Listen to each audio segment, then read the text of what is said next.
Hello everyone, welcome to the Spotlight. I'm Gabrielle Dorasami. As the semester begins to wrap up here at Southeastern, professors start talking about finals, students start turning in all their late assignments, and student productions begin to wrap up all their seasons. Raw TV recently had a very special season 17 finale, and Nick Kaufman was there to give us the details. After 17 seasons on air, Southeastern University's Raw TV officially held their series finale on April 15th. Raw TV, known as Real and Willing Television, was a staple of the broadcast department in the College of Arts and Media by being Southeastern's first nationally televised program. The series finale brought many familiar faces back to the famous red chairs and tan couch. Cast members from the first season to season 17 were in attendance in front of a sold-out crowd. We sat down with creator and former executive producer Roxanne Griner to learn more about the creation of the show. The show started in the hearts of a group of students, production students, and they wanted to produce a show that was had music and interviews and a lot of talent, and they had the opportunity to go to NRB, National Religious Broadcasters, and pitch the show to several producers out there.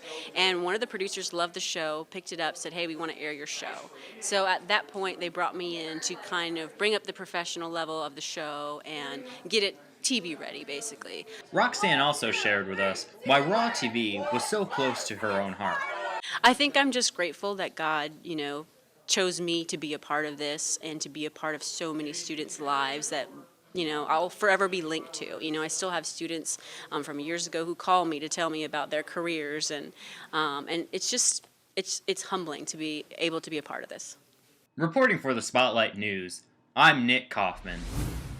This semester has been full of events and happenings catering to the arts, and students have been loving it. McNair has more on the latest event that has highlighted many of the poetic talents here at Southeastern.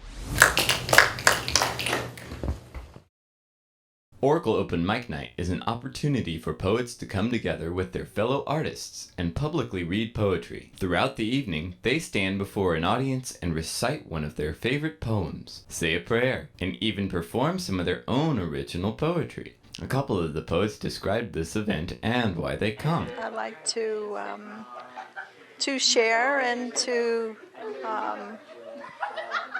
put life into, expression so that people can understand themselves. In this event, I gain from poetry is an enrichment of life. It really adds value to everything we do here, especially at Southeastern. It's a great creative output that I can have. I would really like a piece of lemon cake, and I say, hey, can I have that lemon goodness thing cake? I've always grown up doing art or writing, but I never have actually done poetry until I came here for the Oracle. So it's a new facet of art that I've learned to love, and I love it. And so the poetry and the open mic here has just grown my love of words and my love of storytelling by like 10 times. So, yeah. It may not be football season just yet, but the fans of our fire team are always looking for an opportunity to support the team out on Victory Field. This week, students had the opportunity to show their school pride and enjoy a scrimmage game for the Fire. Joanna Cook has this story. On April 9th, Southeastern University held a scrimmage game on the campus's beautiful Victory Field, where our Fire football team played a great game fueled by the cheers of the crowd. Here to explain why a scrimmage game is important for SCU is running back coach Dave Robson. The point of the scrimmage tonight is to bring some excitement and to close to our spring practice. So the guys are real excited about having an opportunity to put on a show for the student body. Though coaches spend most days with their head in the game and devote a lot of their time to teaching players, who can tell us better what goes on in a player's head than a player himself can? We go to Quentin Harris to find out firsthand. My position is Coach Boyd because I play defensive back corner. Coach Boyd, he really wants us to get every little thing right, like feet work, every little thing to make sure that we perform when we get in the field in game-like situations.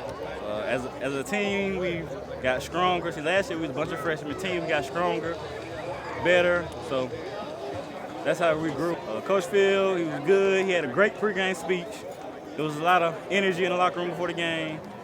We've been working out every day, practicing, working hard, running, just everything we need to do as a team to get better. if you keep God first, you ain't gonna never get tired. No matter what team the crowd cheered for, red or black, they were out supporting their school. To show some school pride, come out to next year's games and remember to sport your Fire colors. One of the most talked about theatrical events of the year recently took place at Harrison School for the Arts with the performance of Seussical the Musical. With a huge turnout, the production was a success. Brennan Crotchett was there to show us more. Audiences gathered at the Harrison School for the Performing Arts on Saturday, April 11th to witness the Southeastern University Theater Department's production, Seussical. The musical was inspired by the literary works of Dr. Seuss. Although copyright limitations prohibited any recording of the performance, we sat down with Jamin Metcalf, aka the Cat in the Hat, who discussed the production process as well as the obstacles the department faced. I auditioned for the part the second week, actually, of January.